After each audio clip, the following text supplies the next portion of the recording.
Bismillahirrahmanirrahim. Assalamualaikum warahmatullahi wabarakatuh. Waalaikumsalam warahmatullahi wabarakatuh. Alhamdulillah wassalatu wassalamu ala Rasulillah wa ala alihi wa man walah wa man tabi'ahum bi ihsan ila yaumil qiyamah. Para peserta kampus yang semoga dirahmati Allah Subhanahu wa taala dimanapun berada, baik peserta online maupun peserta offline. Alhamdulillah, puji syukur kehadirat Allah Subhanahu wa taala, di sore ini kita diperjumpakan kembali oleh Allah Subhanahu wa taala dalam rangka untuk mengkaji sebagian dari ilmu agama Allah Subhanahu wa taala, wabil khusus yang berkaitan dengan fikih wanita, dan ini merupakan kajian spesial bulan Ramadan yang nanti akan disusul dengan buka puasa bersama. Dan tidak lupa salawat salam semoga senantiasa tercurah pada Nabi kita Muhammad sallallahu alaihi wasallam beserta keluarga, para sahabat dan pengikutnya hingga akhir zaman nanti. Dan alhamdulillah telah hadir bersama kita Ustaz Enggar Suprantara hafizahullah di Rumah Tahfidz Syiar Sunnah Nabawiyah Johanam Sidoluhur Gerian Sleman, Daerah Istimewa Yogyakarta. Untuk itu kepada beliau kami persilahkan, beliau tafadhol ya Ustaz. Bismillahirrahmanirrahim. Assalamualaikum warahmatullahi wabarakatuh. Alhamdulillahirabbil alamin wa bihi nasta'in ala umuri dunya waddin.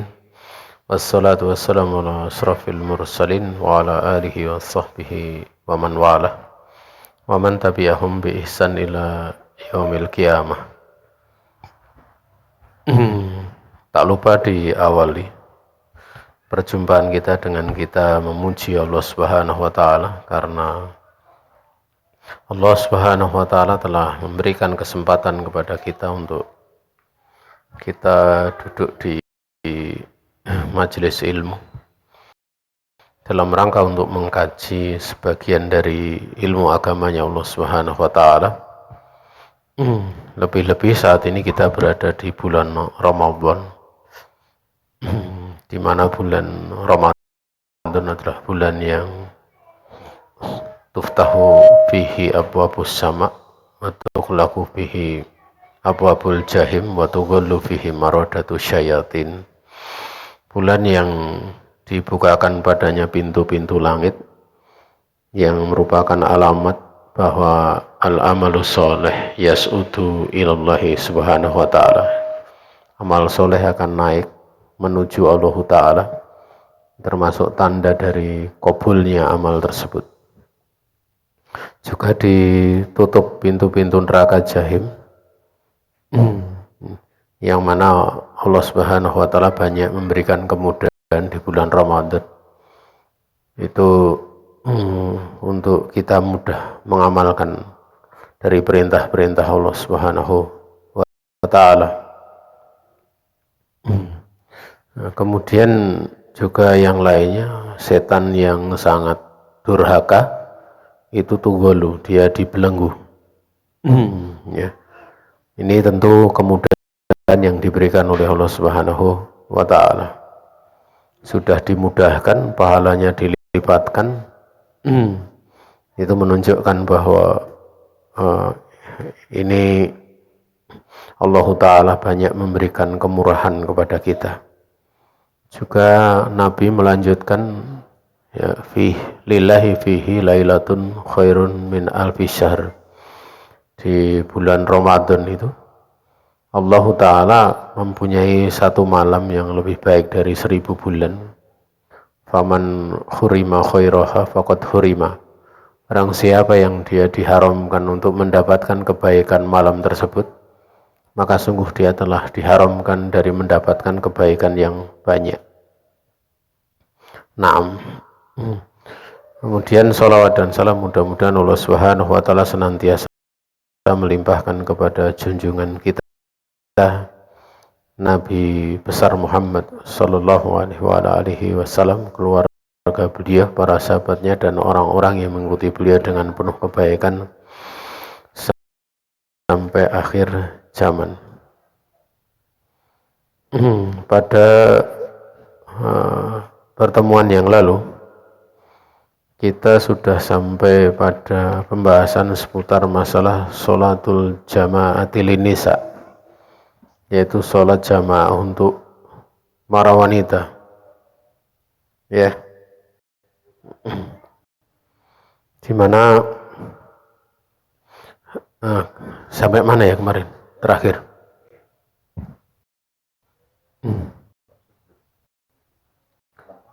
Baru sujud tilawah. Sholat jamaah belum, Bu? Ini kok sujud syukur? Sujud sahwi sudah, sujud syukur sudah. Naam. Ya. Kita sudah sampai pada sholatul jamaah di nisa ya. Atau belum?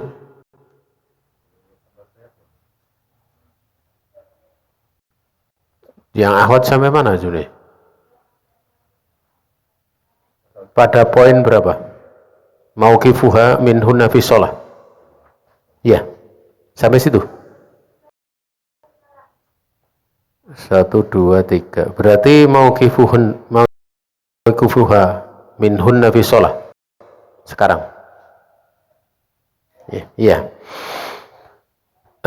Beliau menyebutkan di dalam kitab Fiqhus Sunnah Linisa, yaitu bab kitabus sholah atau kitabus sholah, bukan bab sholat. Mauqifuha minhunna bis sholah. Jadi posisi imam di antara mereka yang makmum di dalam sholat. Di dalam kitab ini diterangkan idza ammat imra'atun anisa'a fi sholati fa innaha taqifu fi wasatihinna.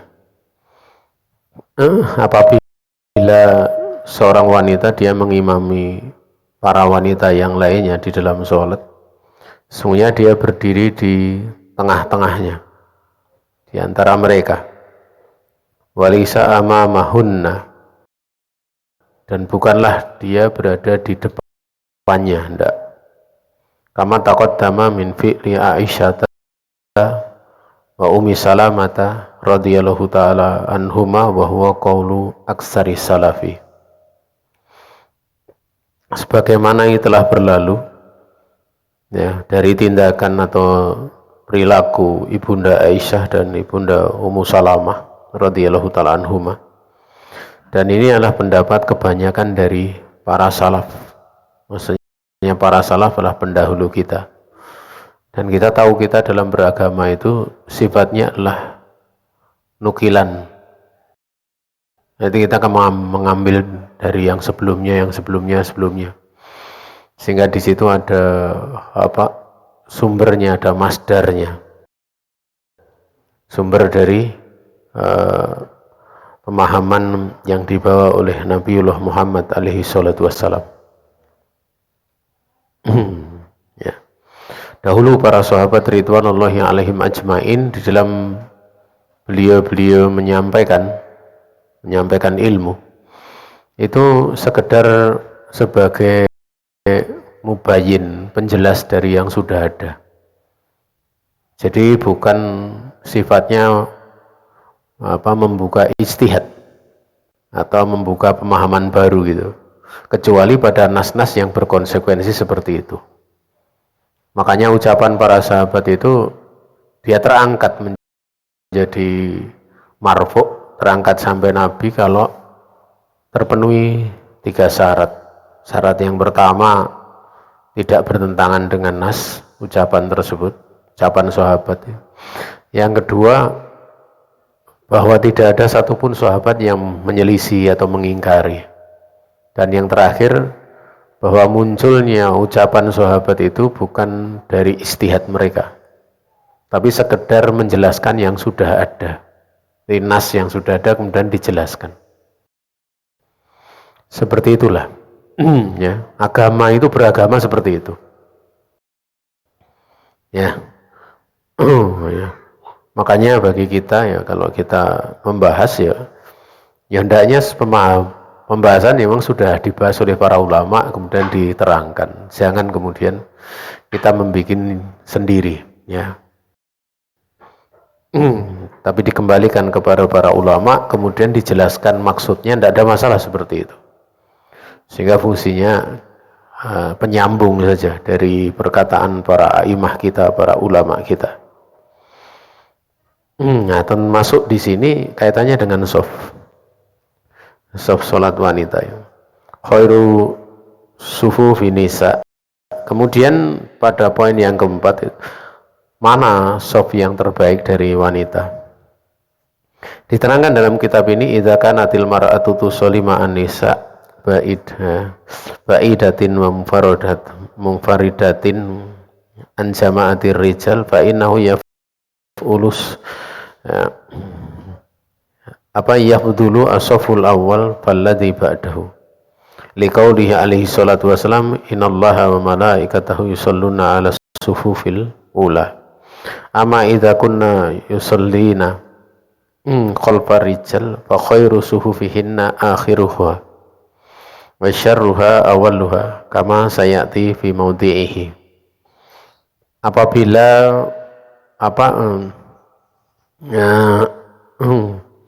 seorang wanita itu sholat bersama para wanita yang lainnya, dan dia itu jauh ya, ba'idatin, dan juga atau di situ wawu itu jauh au ya, atau dia tersendiri dari jamaah lelaki ya, jadi jauh sehingga tidak terlihat gitu loh. Kalau dilihat dari jamaah laki-laki pun tidak melihat. Demikian pula perempuan juga nggak bisa jelas melihat ya, karena dulu itu kalau bagi wanita yang di belakang itu dikatakan paling jelek, paling depan tuh paling jelek itu kalau pas melihat posisi sholat, posisi soft laki-laki itu. Karena seperti ini, dulu itu para sahabat itu yang miskin-miskin itu kalau pakai izar itu ditaleni kayak anak kecil di pundak itu loh. Paham ya? Tahu ya? Anak kecil kan langsung ditaleni di pundak itu. Ya, biasanya kadang ditaleni mah begini. Zaman sahabat juga seperti itu. Jadi izarnya itu ditarik ke atas kayak anak kecil. Dan itu kalau pas sujud itu bisa kelihatan pada bagian auratnya pada waktu rukuk, pada waktu sujud, bukan rukuk, sujud. Itu kadang bisa terlihat.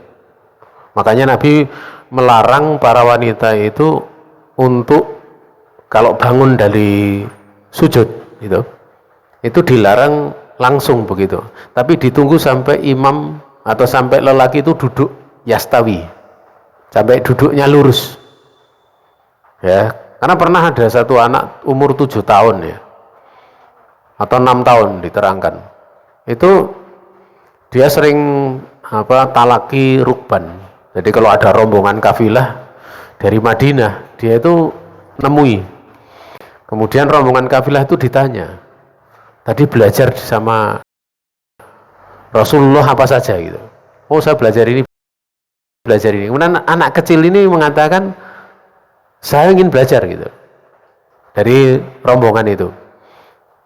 Sampai begitu dia bisa membaca Quran bagus itu di kampung itu tidak ada yang bisa mengimami lebih baik dari dia gitu loh.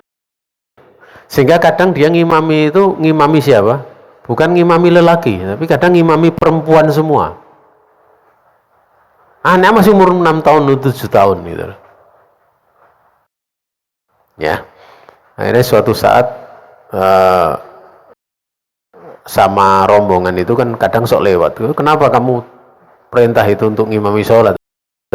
Karena dia itu kadang kalau pas sujud itu kelihatan bagian sedikit pantatnya gitu loh. Karena pakaiannya itu pakai izar gitu loh. Ya, itu ada kisah di kalangan salaf seperti itu. Wallahu ta'ala alam. Atau bisa jadi terjadi setelah zaman Nabi ya. Tapi yang jelas ini kalau ada rombongan ya, ada rombongan yang mereka paham tentang bacaan Quran. Coba nanti saya agak sak tadi apakah itu di zaman Nabi atau di zaman setelahnya. Kemudian ya fa innahu, maka sesungguhnya shaf yang pertama itu yang lebih afdal. Jadi kalau nggak terlihat jamaah laki-laki kemudian tempatnya tersendiri, maka shaf pertama tetap yang lebih utama. faladhi ba'dahu, itu lebih utama dibanding, baru kemudian faladhi ba'dahu, yang setelahnya, artinya mayalihu, yang setelahnya. Ini didasarkan kepada sabda Nabi, sungguhnya Allah dan para malaikat mereka bersolawat kepada shaf, orang yang sholat di shaf pertama. Ya, Masya Allah ya. Kita tahu bahwa orang berada di tempat sholat itu didoakan ampunan, didoakan rahmat oleh malaikat. Tapi kalau shaf pertama itu sholawat, ya Allah dan para malaikatnya mensolawati shaf pertama gitu, ya. Naam, ya. Amma idza kunna nusallina khalfar rijal, adapun ketika para wanita yusallina, mereka sholat, ya, di belakang para lelaki, maka yang terbaik softnya mereka itu yang paling terakhir, dan yang paling jeleknya itu justru yang pertama, ya, soft pertama, sebagaimana akan datang di dalam pembahasannya. Naam, ya. Ini mudah ya. Jadi kesimpulannya, kalau tidak terlihat soft lelaki itu tidak terlihat, mungkin saking jauhnya ya, atau enggak nampak jelas, tapi tahu gerakan yang paling belakang itu dia tahu. Kayak di Masjid Nabawi itu dipisah ya, ada kayak papan tinggi itu, tinggi mungkin 2 meter lebih ya, 2 meteran lah, itu di samping sisi makamnya Nabi itu ada di bagian soft perempuan. Nah itu paling utama soft pertama, ya, soft pertama. Ya. Wallahu ta'ala, itu pengaturannya kalau di Masjid Nabawi itu. Yang susah itu ngatur itu di Masjidil Haram ya, karena Masjidil Haram itu posisi qomat saja itu, posisi adzan, kemudian nanti habis adzan itu masih do tawaf, jadi nanti begitu qomat itu berhenti itu. Jadi kadang sok perempuan tuh ada, kadang sok di depan itu ya, biasanya sama askar diusir itu, suruh ke belakang, ta'akhirna, ke belakang kalian gitu. Naam. Kemudian hal tajharul mar'atu fi sholatiha binisa, apakah seorang wanita ketika dia sholat sesama wanita itu dia menjaharkan? Maka diterangkan tajharul mar'atu fi sholatil jahr fa in kana thamma rijalun fala tajhar illa an yakunu min maharimiha fala ba's. Seorang wanita dia menjaharkan di dalam sholat jahar, imamnya maksudnya. Namun manakala di sana ada lelaki lain, tidak boleh menjaharkan, kecuali ya memang para lelakinya itu adalah mahramnya, maka tidak mengapa. Ya, kita tahu bahwa suara wanita itu laisa bi auratin ya, dia bukan aurat ya sebenarnya. Tapi dari sigohnya cara menyampaikan itu bisa menjadi aurat. Seperti di suara yang di mendayu-dayu ya dan lain sebagainya. Sementara membaca di dalam sholat itu kan tagoni ya, berindah-indah. Nah itu dilarang oleh karena itu. Ya, dilarang untuk dijaharkan. Ya, ketika ada laki ajnabi. Inilah bedanya ahli sunnah ya. Ahli sunnah itu ya, mereka akan memahami sebagaimana pemahaman para salaf ya, pemahaman Nabi dan para sahabat ridwanullahi alaihim ajmain. Ya, kalau selain dari ahli sunnah itu tidak demikian. Selain dari ahli sunnah saja, wanita ngisi kajian para lelaki saja ada gitu. Sehingga kadang yang ngajar yang dianggap ustadzahnya dilecehkan para lelaki, dicandai dengan candaan-candaan yang tidak pantas. Ya. Nah, itu sesuatu yang memang bertentangan dengan ajaran itu mesti akan ada kejelekannya gitu. Ada kejelekannya. Sementara kalau kita tahu ya para pendahulu kita tidak seperti itu. Kemudian pembahasan yang kedua, kemarin harus pembahasan pertama sholatun nisa khalfa imro'atin ta'umuhunna. Sekarang adalah sholatun nisa khalfa rijal. Pembahasan yang kedua adalah sholatnya para wanita di belakang lelaki. Diterangkan yusra'u lil mar'ati antusolliya al jama'ata khalfar rijal. Di hadis Anasin qala, ya. Sholaitu ana wa yatimun fi baitina khalfan nabi alaihi salatu wassalam wa ummi, itu Ummi Sulaim khalfana. Coba kali ini dia. Orang menyebut ini kan bukan mahram loh ini kan. Oh, ini Ummi Sulaim, benar ibunya ya. Disyariatkan bagi wanita untuk sholat jamaah di belakang para lelaki. Dikarenakan hadis Anas bin Malik radhiyallahu ta'ala anhu dikeluarkan oleh Imam Bukhari dan Imam Muslim serta Nasai. Beliau mengatakan, aku sholat dan juga seorang anak yatim di rumahku, di belakang Nabi alaihi salatu wassalam. Ini pernah Nabi sholat di rumah ya. Sementara ibuku yaitu Ummu Sulaim ini berada di belakang kami, artinya di belakang anak-anak gitu. Ya, di belakang anak-anak. Sehingga ini menunjukkan bahwa lelaki ya, para lelaki ini tetap softnya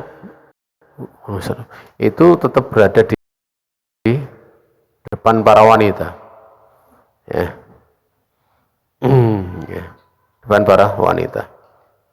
Dan ini menunjukkan kemakmuman anak itu juga kalau sudah tamjiz sholatnya sah ya. Ya. Sholatuhu shahihatun, dia sah gitu. Ya.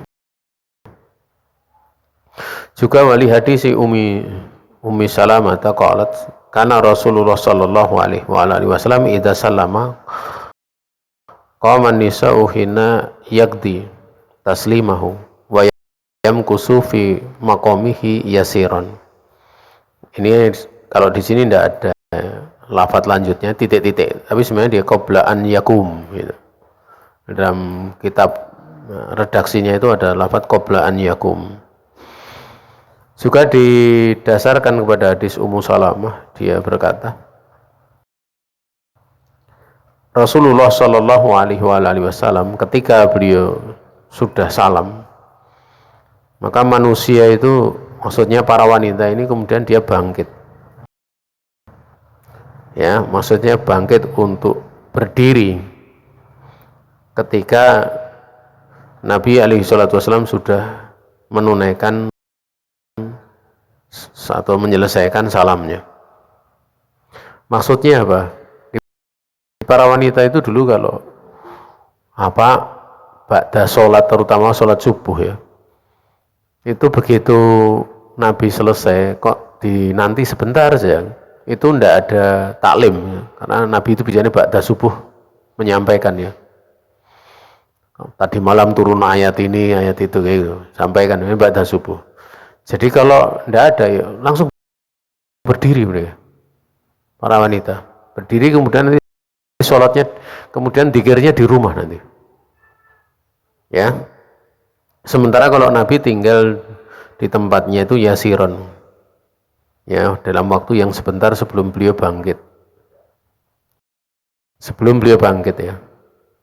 ya maksudnya untuk berzikir pada sholat.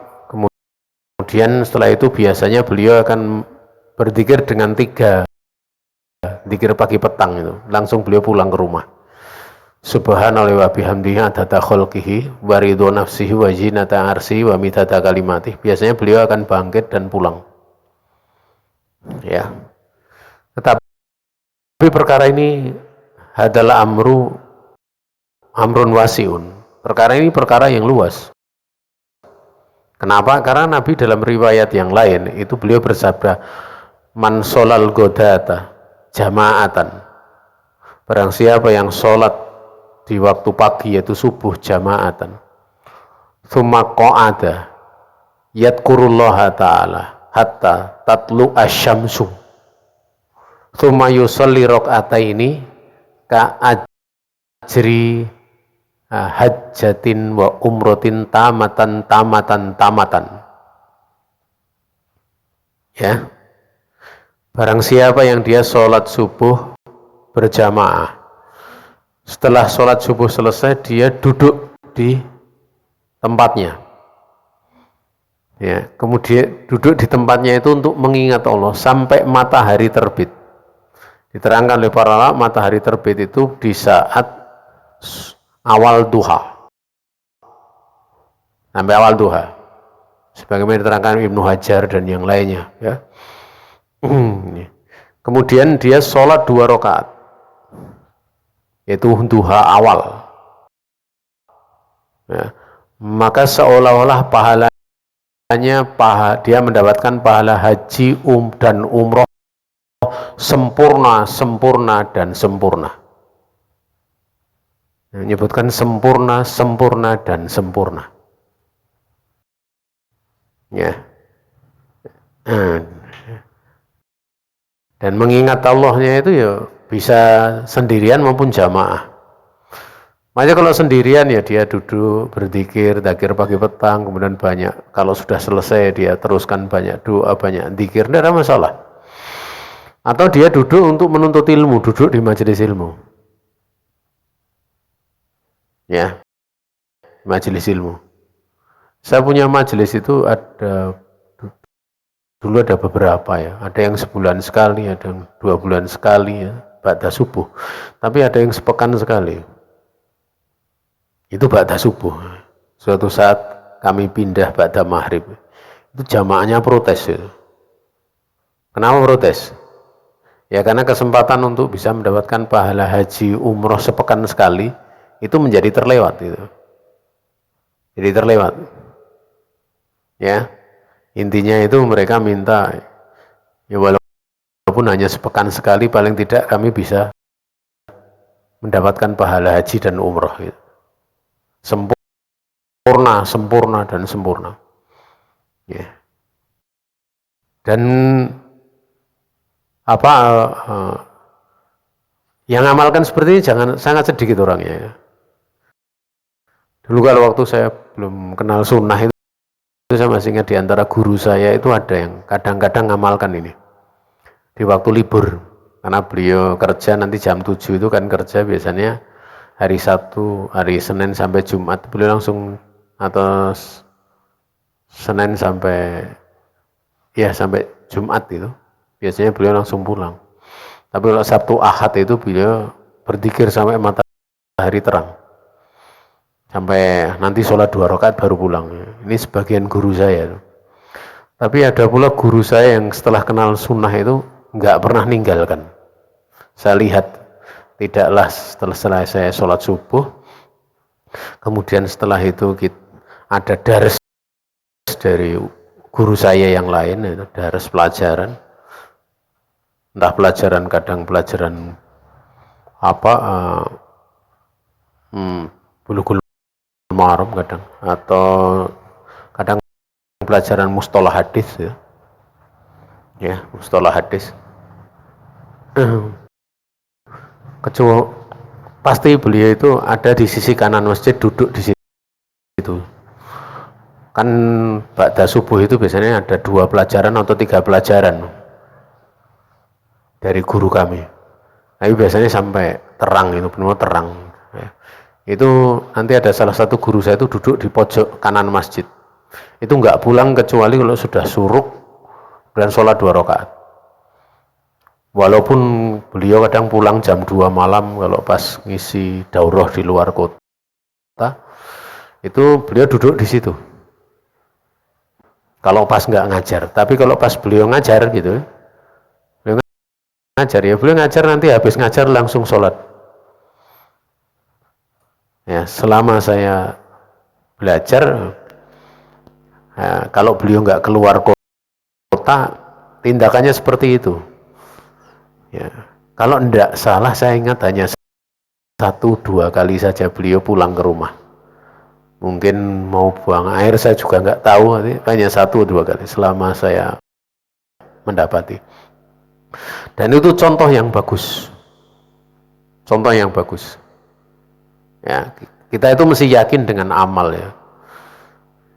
Kita yakin dari sisi perbuatan Allah akan membalasnya.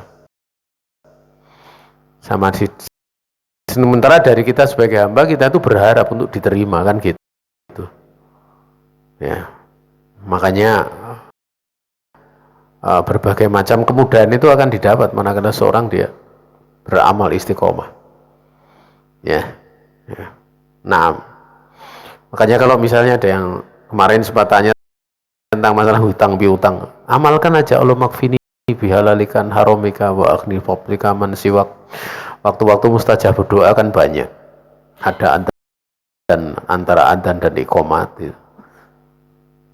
Kemudian apalagi antara bisa waktu sepertiga malam terakhir, waktu-waktu yang lain bisa dalam sujud juga tidak ada masalah. Itu akan dimudahkan oleh Allah Ta'ala. Ya, kalau terlilit hutang ya Allah makfini bihalalikan haramika wa aghni fadlika man siwak. Tapi kita tahu bahwa keutamaan seperti itu tidak berlaku mutlak ya, tapi ada qaid, ada batasannya. Batasannya yang pentingnya untuk musoroah bisolatil jamaah misalnya, untuk bersegera di dalam sholat jamaah. Karena kalau ta'akhur, terlambat itu bisa jadi berbagai urusannya akan dilambatkan oleh Allah. Bahkan tidak sekedar itu, bisa jadi masuk surganya pun akan dilambatkan oleh Allah. Musoroah itu penting, bersegera. Ya. Wallahu ta'ala alam. Kemudian jamaah yang dirahmati Allah Subhanahu wa ta'ala, ya,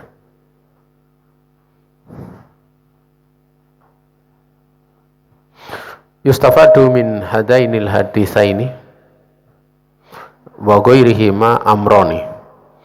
Bisa diambil faedah dari dua hadis ini dan yang lainnya, itu dua perkara. Perkara yang pertama adalah jawazu sholatil mar'ati khalfas suhufi rijal.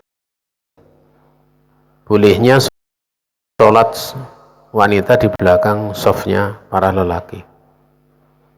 Ini maklum ya. Kemudian yang kedua, anal mar'ata taqifu khalfar rijali hatta idza lam yakun ma'aha imra'atun ukhra fa innaha taqifu wahdaha fi shaffil akhir. Wa kadzalika idza shalat ma'ar rijal min maharimiha wahdaha waqafat khalfah. Bahwa wanita ketika wanita ini dia berdiri di belakang lelaki, sekalipun kalau dia tidak ada teman wanita lain, sekalipun tidak ada teman, sungguhnya dia berdiri sendirian di shaf yang terakhir. Ya. Demikian pula ketika dia sholat bersama laki-laki, yang laki itu mahramnya, dia tetap sendirian berada di belakangnya. Maksudnya begini, misalnya imamnya sendirian, laki-laki, dan itu mahramnya, kemudian dia di belakangnya, ya, tetap di belakangnya, tidak boleh sejajar. Gimana itu? Tapi bagaimana kalau non mahram ya? Ya itu nanti akan ada pembahasan ya. Ya.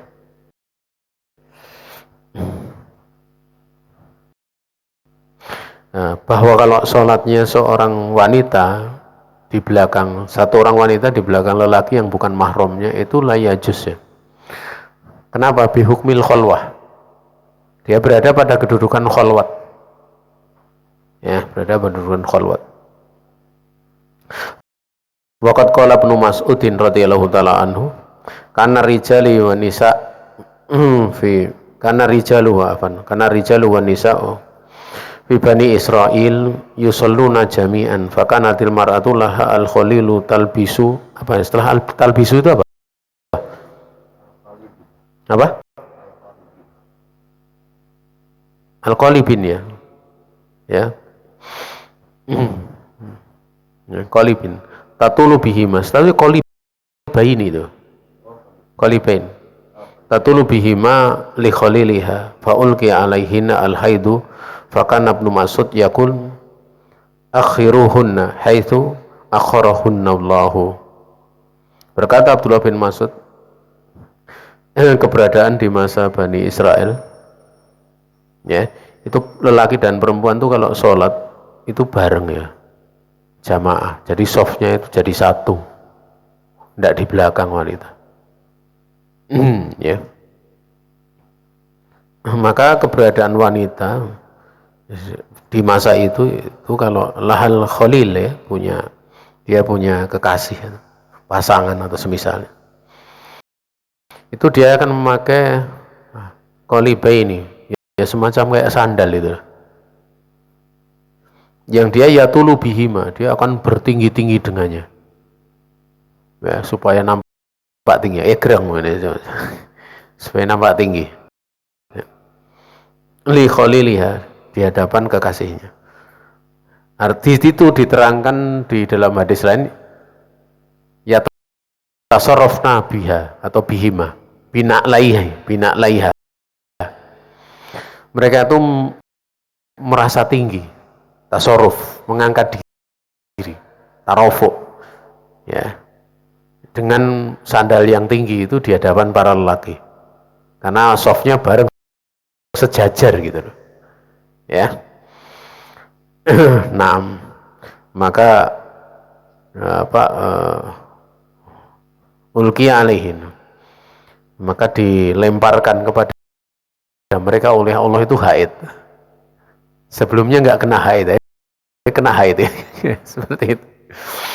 Sehingga Ibnu Mas'ud dia berkata, akhirkanlah mereka ini ya, pada tempat di mana Allah telah mengakhirkannya. Artinya apa? Dengan haid kan jadi mereka ikut sholat jamaah gitu. Akhirnya kemudian dijadikan tempat soft perempuan itu di belakang. Ya, tempat soft itu perempuan. Memang jamaah yang dirahmati Allah Ta'ala, kadang sebuah kemuliaan itu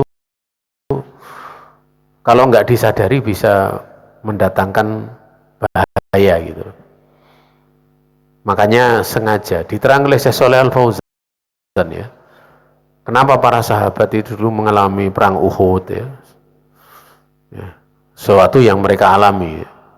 Kemudian bahkan para sahabat terbunuh ya, bahkan Nabi sampai terluka gitu. Itu bukan kejelekan ya, itu adalah kebaikan. Karena orang itu kalau menang terus itu kadang hatinya nggak terjaga, dia tidak akan bisa mentawadukkan diri di hadapan Allah Ta'ala. Makanya kalau orang misalnya saking pinternya nggak pernah salah itu juga nggak baik gitu ya. Makanya Allah Ta'ala menjadikan Bani Adam itu ada kesalahan.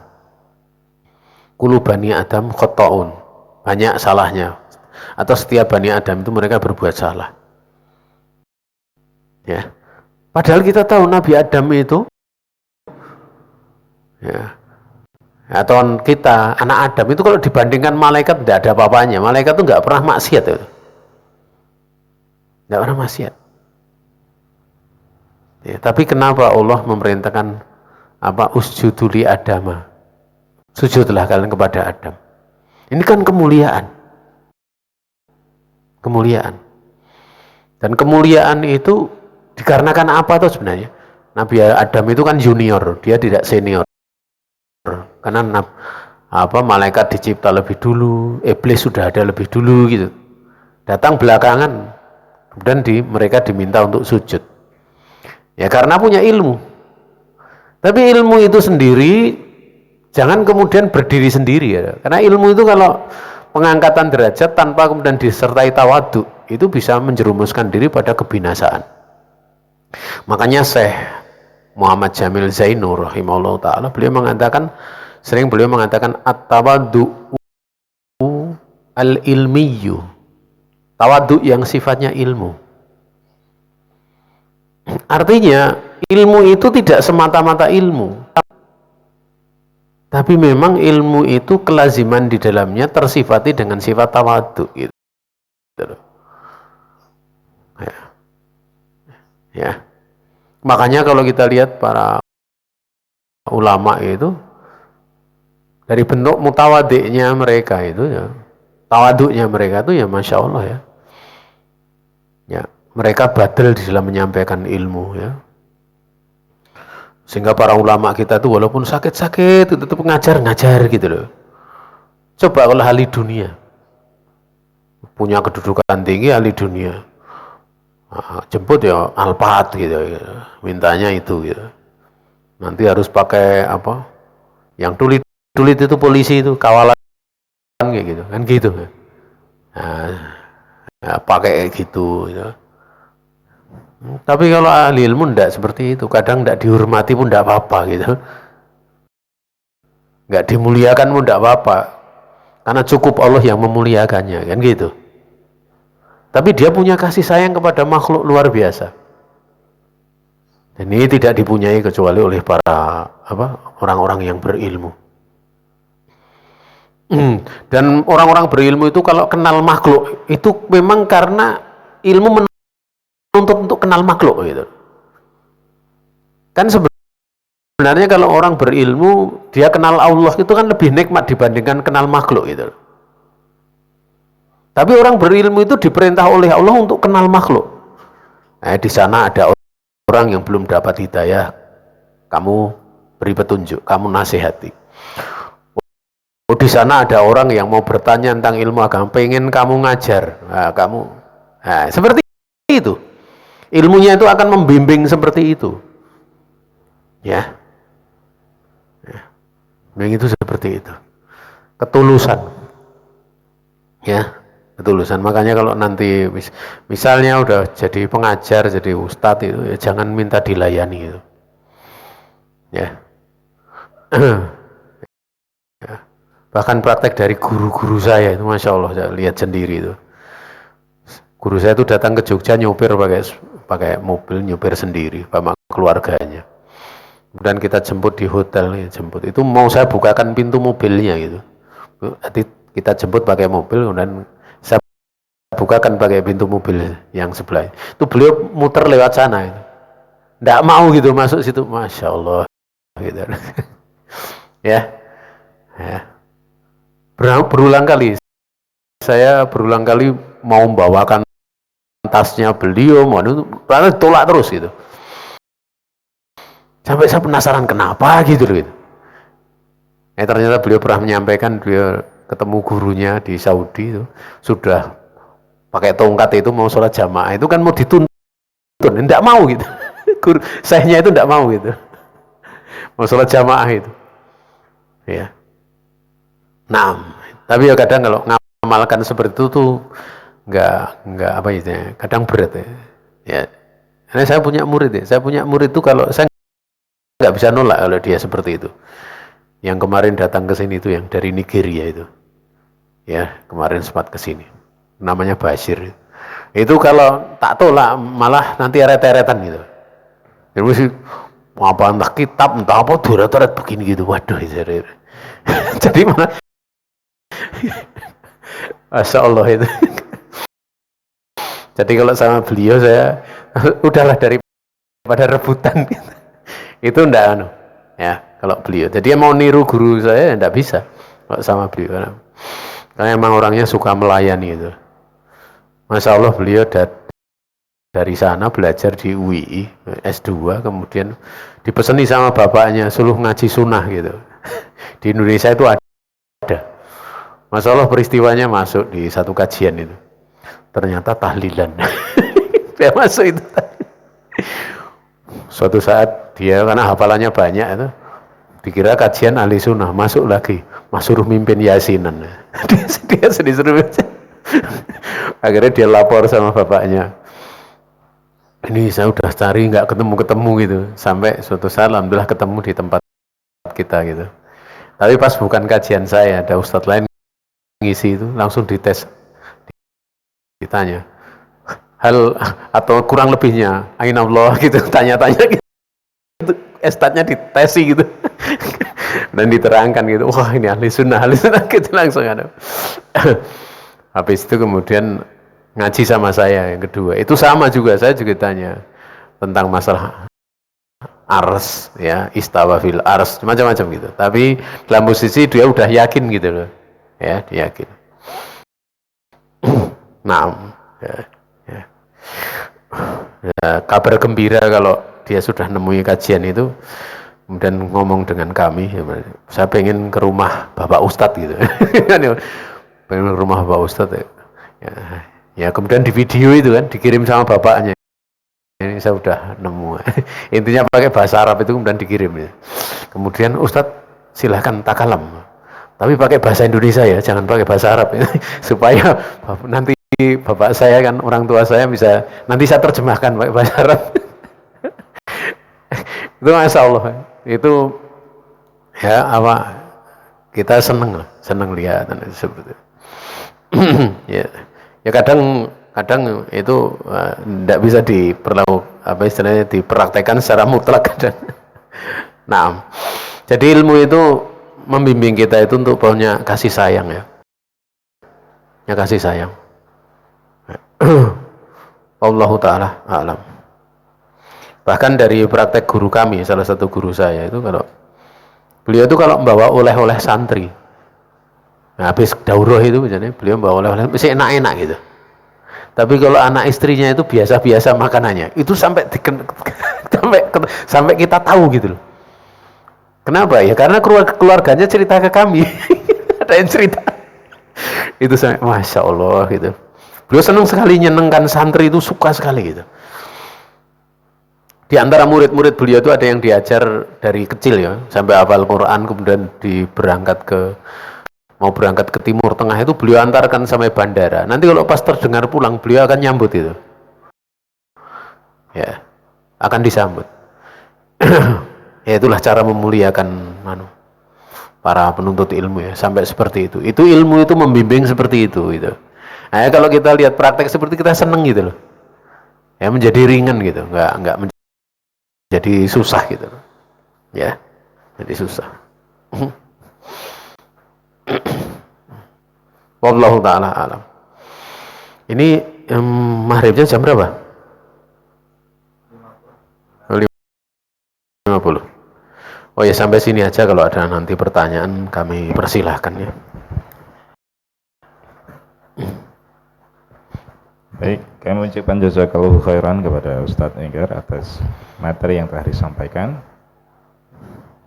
Dan para peserta kamus yang dirahmati Allah Subhanahu wa taala, sesi berikutnya yaitu tanya jawab. Kami persilahkan bagi peserta kamusa, baik peserta online maupun offline yang ingin bertanya secara langsung ataupun melalui tulisan. Ada pertanyaan di grup, Ustaz? Oh, sebentar ya. Di grup.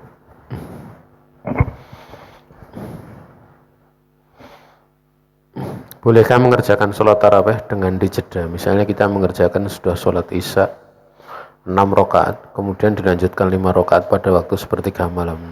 Boleh ini. Jadi sholat malam ataupun sholat tarawih ataupun sholat tahajud itu manakala dijeda itu tidak ada masalah. Ya.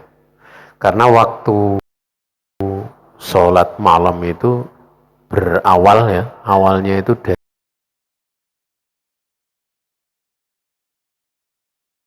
selesai rangkaian sholat isya, termasuk di dalamnya para ulama menjelaskan itu sholat ba'diyah isya kalau dia melakukan. Jadi kalau dia melakukan begitu ba'diyah isya itu, sejak itu sudah berlaku sholat sholat malam ataupun sholat tarawih ataupun sholat. Kalau tahajud tidur dulu kan gitu, setelah bangun tidur. Ya, tapi bagi yang niatnya itu dia nggak sholat ba'diyah isya, begitu isya selesai ya, setelah itu sudah berlaku awal daripada sholat malam. Ya, dijeda. Cuma di sini pertanyaan ini dari wanita atau dari laki-laki gitu. Oh, dari perempuan. Oh, perempuan luas. Luas. Kalau laki-laki kan mangkoma ma'al imam gitu. Keutamanya itu sholat bersama imam. Karena dia bisa sholat, pahalanya sholat semalam suntuk. Walaupun imamnya bacaannya pendek-pendek. Ya, sementara kalau wanita itu memang dia sholat paling utamanya ya di tempat yang paling tersembunyi. Ya, di tempat yang paling tersembunyi. Kalau sholat 5 waktu saja itu disebutkan seperti itu, yang disyariatkan sholat 5 waktu itu jamaah gitu. Maka sholat taraweh itu keutamaannya pun tidak akan bisa mengalah. Sholat taraweh jamaah tidak bisa mengalahkan sholat seorang wanita di kamarnya. Itu paling utama. Semakin tersembunyi semakin utama. Wallahu ta'ala a'lam.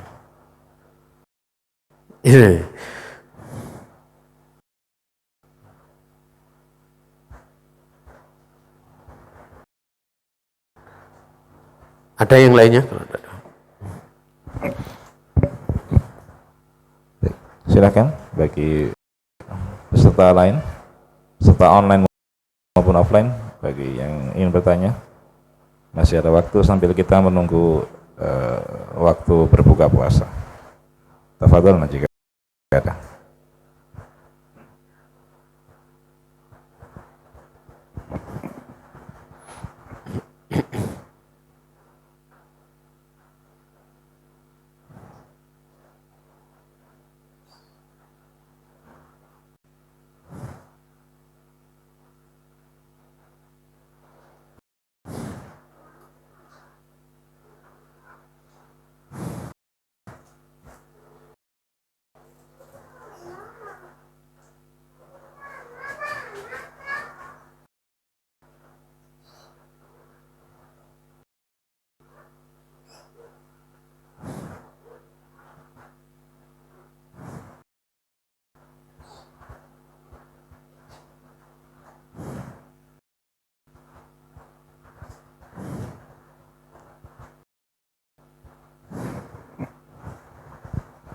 Nggak ada kayaknya. Nggak ada, nggih?